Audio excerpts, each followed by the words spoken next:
Hi hello friends, ఈరోజు మనము vegetable rice చేసుకునే విధానం చూద్దాము. నేను ఇక్కడ 4 క్యారెట్లు, అలాగే ఒక క్యాప్సికమ్, ఒక 10 బీన్స్, ఒక మీడియం సైజ్ ఆనియను, 5 పచ్చిమిర్చి తీసుకున్నాను. వీటన్నిటిని ఇలా చాప్ చేసి పెట్టుకున్నాను. ఒక కప్పు మిల్ మేకర్ తీసుకొని కడిగి నానబెట్టుకున్నాను.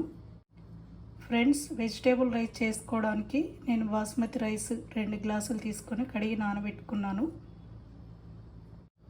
వెజిటేబుల్ రైస్ కావాల్సిన మసాలా దినుసులు అండి. నేను ఇక్కడ 4 ఇలాచీలు, 2 చెక్క, 1 స్పూను జీరా, అలాగే 2 బిర్యానీ ఆకులు.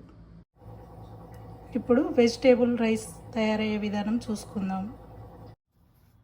తగినంత ఆయిల్ వేసుకుందాము.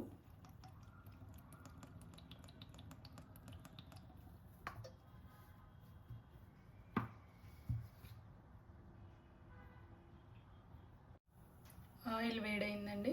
ఇప్పుడు మనము ఆనియన్స్ వేసుకుందాం.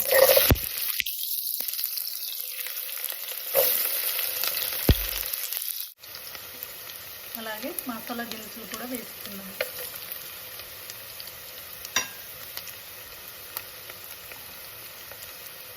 పచ్చిమిర్చి ముక్కలు,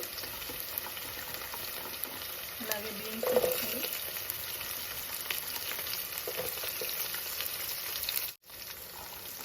క్యారెట్ ముక్కలు,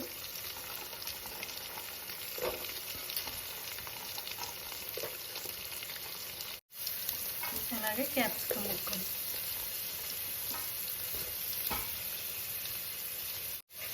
వీటన్నిటిని ఒకసారి కలుపుకుందాం.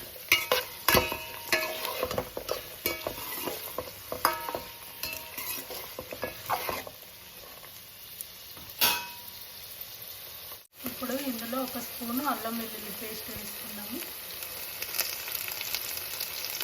అలాగే కడిగి పెట్టుకున్న మిల్ మేకర్ కూడా వేసుకుందాం.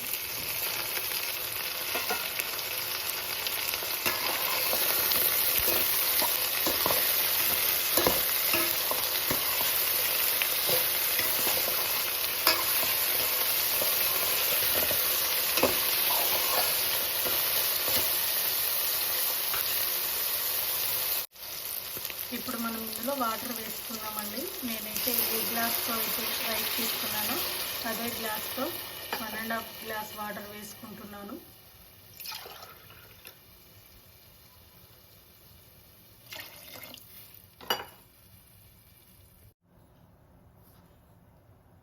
ఇప్పుడు ఇందులో తగినంత ఉప్పు వేసుకుందాం. నీళ్లు మరిగాక రైస్ వేసుకుందాం. కూరగాయ ముక్కలు ఉడికిపోయాయండి, నీళ్ళు బాగా మరిగాయి. ఇప్పుడు మనం ఇందులో కొద్దిగా పుదీనా వేసుకుందాము. అలాగే 1 స్పూను ధనియా జీరా పౌడర్. ఇప్పుడు మనం ఇందులో రైస్ వేసుకుందాం.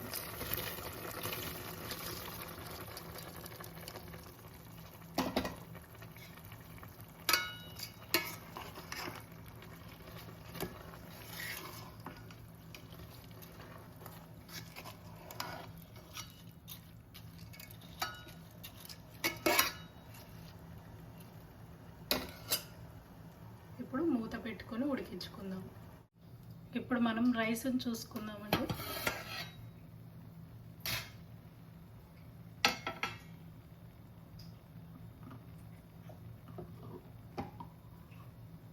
ఒక స్పూన్ నెయ్యి వేసుకుందాం. ఇది ఆప్షనల్ అండి, మీకు నచ్చితే వేసుకోండి, లేదంటే స్కిప్ చేయండి. చూసారు కదండి వెజిటేబుల్ రైస్.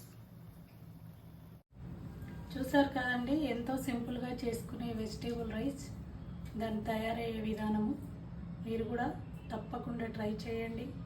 అలాగే నా ఛానల్ని సబ్స్క్రైబ్ చేయండి, లైక్ చేయండి, షేర్ చేయండి, కామెంట్ చేయండి, అలాగే బెల్ ఐకాన్ నొక్కండి.